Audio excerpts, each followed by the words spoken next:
चलिए आज इतिहास का वो पन्ना पलटते हैं जिसने दुनिया का नक्शा ही बदल कर रख दिया। हम बात करने वाले हैं एक ऐसे शहर की जिसे जीतना आप कह सकते हैं नामुमकिन माना जाता था। उस शहर का नाम था कुस्तुनतुनिया। और देखिए, इस महाटकराव की जड़ें ना किसी तलवार या जंग में नहीं थीं, बल्कि वो थीं सदियों पुरानी एक भविष्यवाणी में। एक ऐसा वादा जिसने आने वाली सल्तनतों को अपनी तकदीर लिखने की हिम्मत दी। और वो भविष्यवाणी वो सिर्फ एक ही जगह की तरफ इशारा कर रही थी, कुस्तुनतुनिया। मतलब बाजांतीनी सल्तनत का वो नगीना, एक ऐसा अजेय किला जिसने ना जाने कितने हमलावरों का गुरूर तोड़ा था। हाँ, आज हम इस शहर को इस्तांबुल के नाम से जानते हैं, लेकिन सोचिए, 1000 साल से भी ज्यादा तक ये कुस्तुनतुनिया था। पूर्वी ईसाइयत का समझिए धड़कता हुआ दिल और एक जबरदस्त ताकत की निशानी। तो सवाल ये उठता है कि आखिर क्या चीज थी जो इस शहर को इतना इतना खास बनाती थी। इसकी कुदरती बनावट ही इसकी सबसे बड़ी ताकत थी। मतलब एक तरफ तो कुदरत ने इसे किला बनाया हुआ था और दूसरी तरफ थी इंसानों की बनाई वो दीवारें जो वक्त के हर थपेड़े को सह चुकी थीं। देखिए, पीढ़ियों से न जाने कितने बादशाहों ने इस भविष्यवाणी को सच करने का ख्वाब देखा, लेकिन पूरब से एक नई ताकत का सूरज उग रहा था।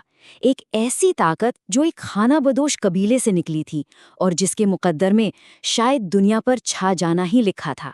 ये थी उस्मानिया सल्तनत, जो बहुत तेजी से फैली और इसी सल्तनत में एक शहजादे ने जन्म लिया। नाम था महमद।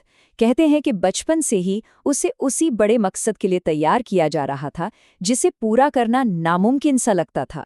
तो जब सुल्तान महमद द्वितीय ने तख्त संभाला तो उनका इरादा सिर्फ हमला करने का नहीं था। नहीं, उन्होंने एक ऐसी फतेह की तैयारी शुरू की जो इतिहास में पहले कभी किसी ने देखी ही नहीं थी।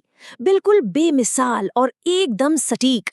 तो पहला कदम, एक ऐसी जबरदस्त फौज खड़ी करना जो जमाने ने न देखी हो।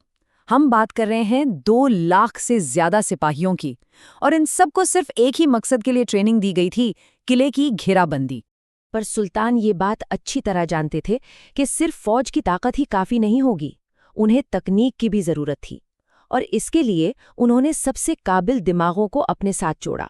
इस बात से कोई फर्क नहीं पड़ता था कि उनका मजहब क्या है। और यहीं पर उनकी जो स्ट्रैटेजी थी ना, उसकी असली चमक दिखती है।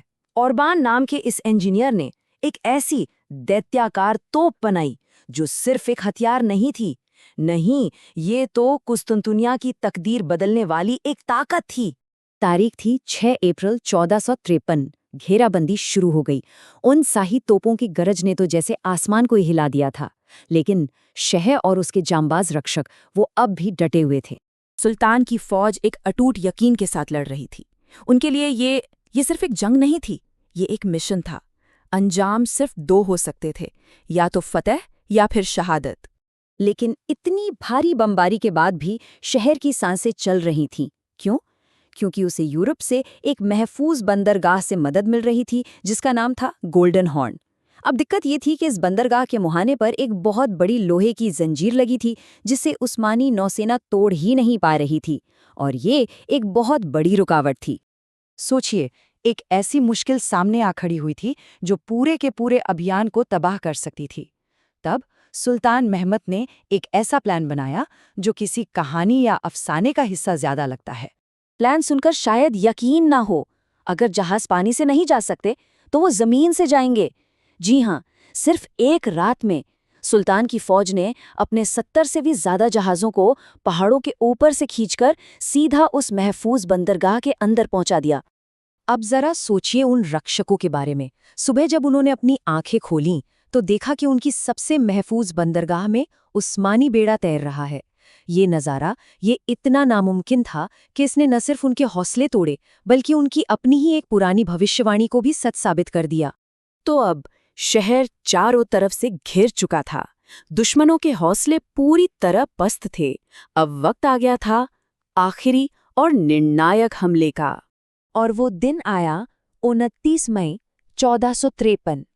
पूरे 53 दिनों की घेराबंदी के बाद वो दीवारें जिन्हें अजय माना जाता था आखिरकार गिर गईं, और इसी के साथ 1000 साल से खड़ी बाजंतीनी सल्तनत का सूरज हमेशा के लिए डूब गया।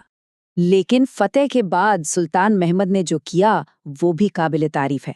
उनका पहला कदम तबाही का नहीं बल्कि तामीर का यानी निर्माण का था। उन्होंने शहर के बाशिंदों को पूरी सुरक्षा दी और अपने अपने मजहब पर चलने की पूरी आज़ादी का यकीन दिलाया। ये एक बहुत अहम मोड़ था। शहर को फौरन एक नई पहचान दी गई, इस्लाम बोल, जिसका मतलब था इस्लाम का शहर।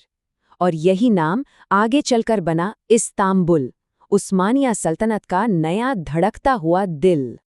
और फिर उस दौर की सबसे बड़ी चर्च हागिया सोफिया, उसे ईसाई समुदाय से खरीदा गया और शहर की मुख्य मस्जिद में बदल दिया गया। ये एक नए दौर के आगाज का शायद सबसे बड़ा ऐलान था। तो समझने वाली बात यह है कि ये सिर्फ एक शहर की हार जीत नहीं थी।